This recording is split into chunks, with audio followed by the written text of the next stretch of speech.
Thank you so much আমার সাথে ওয়ার্ডস two লিভে onboard হওয়ার জন্য। দেখতে থাকুন, শিখতে থাকুন। জীবনের এই পর্যায়ে এসে কখন কি মনে হয়েছে স্যার যে পেছনে ফিরে কিছু জিনিস যদি হতো ফিক্স করতে পারতাম? পিছনে ফেরার বিষয়টা আমার একটা গানে প্রকাশ করেছি, যে বারিশের দিকে গিয়েছেন গানটা, যে নষ্ট জীবন দিয়ে কি আর আমি করব, জীবন যদি বদল করা যেত। তো নষ্ট মানে কি? আমি আত্মজ্ঞান অনুসন্ধান করলাম না, আমার আত্মোপলব্ধি গভীর হইল না, আমার আত্মসমীক্ষা নাই, আমার আত্মোপলব্ধি কম, সেটাই তো আমার জীবনে নষ্ট জীবন। কারণ জীবনকে যে আত্মজ্ঞান অনুসন্ধান করা দরকার, জীবনকে যে গভীরতর মনস্তত্ব দরকার, জীবনকে যে গভীরভাবে পর্যালোচনা করা দরকার, তীক্ষ্ণ পর্যবেক্ষণ দরকার, সেটাই আমরা করি নাই। আমরা জীবনকে সস্তা সহজ করে ফেলেছি, অগভীর করে ফেলছি। জীবন তবে গভীর মনস্তত্ত্ব। আমার সমস্ত ধ্যান, আমার উপলব্ধি, আমার ভাবনা, আমার কর্মকাণ্ড সব হবে গভীর। কারণ জীবন তো ঐশ্বরিক, জীবন তো একটাই। কিন্তু আমরা জীবনকে অবহেলা করে ফেলেছি, আমরা জীবনকে অগভীর করে ফেলেছি, সস্তা করে ফেলেছি, জনপ্রিয়তার পিছনে ছুটেছি। ছুটতে ছুটতে এখন এসে মনে হয় যদি জীবন বদল করা যেত, যদি আমি আমার পূর্ব জীবনে ফিরে যেতে পারতাম, তাহলে জীবনকে আত্মজ্ঞান অনুসন্ধানের জন্য ব্যাপৃত করতাম, নিজেকে ব্যাপৃত করতাম। মানুষের পায়ের কাছে বসে তার হৃদয়ের কথা শুনতাম, যদি আমার সুযোগ থাকতো পায়ের কাছে বসে মানুষের হৃদয়ের কথা শুনতে পারতাম। কিন্তু আমরা মানুষকে কত অবহেলা করেছি। যেমন আমার একজন ভক্ত বছরকে বছর আমার টাইম চাচ্ছে, হয়তো আমি একদিন দিলাম না। অর্থাৎ আমি এই যে আমরা একটা অহংকারের মধ্যে বসবাস করে ফেলি, যে আমি একটু জনপ্রিয়, আমি একটু বড়। এই যে আমরা বিভাজন করে ফেললাম আমার ভক্তর সাথে, যে তে এখনও শুরুই করে নাই, সে জনপ্রিয় না। এই যে আমি জনপ্রিয়, সেই জনপ্রিয় না। পিঙ্কি ভালো গায় এবং ভালো গায় না, এই যে আমি বিভাজন করলাম, বিভাজনে আমাকে খণ্ডিত করে ফেললো।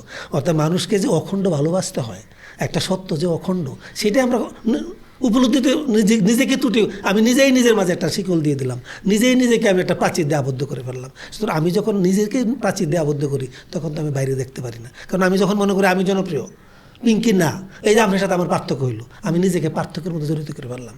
আমি যেহেতু পিঙ্কিও মানুষ, আমিও মানুষ, পিঙ্কিও গান করে, আমিও গান করি, সে চিত্র আঁকে, সে ক্যামেরাম্যান, সে ক্যামেরা দিয়ে চিত্র আঁকছে। তাহলে আমার এই যে আমরা খণ্ডিত করে ফেলি, চূর্ণ বিচূর্ণ করে ফেলি একটা জিনিসকে। ধরেন যে এই মাইকটা যদি আমি চূর্ণ বিচূর্ণ করি, মাইক থাকবে না। অর্থাৎ আমরা উপলব্ধি এমনভাবে চূর্ণ বিচূর্ণ করছে যে ভাবনাই নাই, উপলব্ধি আমাদের নষ্ট করে ফেলেছি। অবিরতই আমরা অন্ধকারে বসবাস করছি। আমরা অন্ধকারে যে অবস্থান করছি, সেটা কিন্তু আমাদের উপলব্ধিতে নাই।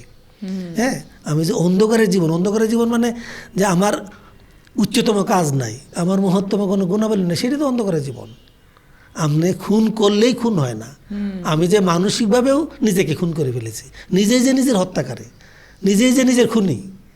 এখন তো মাঝে মাঝে মনে হয় যে আমি জীবনকে খুন করেছি। যে জীবন ঐশ্বরিক, সেই জীবনকে আমি খুন করেছি। যে জীবন অপার্থিব, সেই জীবনকে আমি খুন করেছি, নিজের খুনি নিজে। অর্থাৎ আমার আত্মাকে যে উজ্জ্বল দান করা, আত্মাকে যে সমৃদ্ধ করা, আত্মাকে বিকশিত করা, সেটা আমি করলাম না। আমার ভিতরকে অন্ধকারে রাখলাম।